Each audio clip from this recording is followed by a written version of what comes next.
Wow, papogi na naman siya para sa bagong tuig.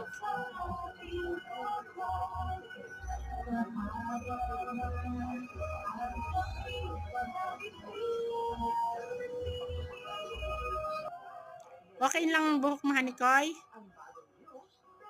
Hindi ka magpapagupit? Oh. Sa February na lang? O kaya March?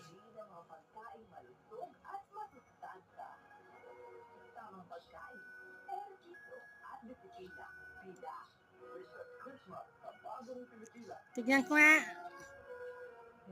Okay. Okay.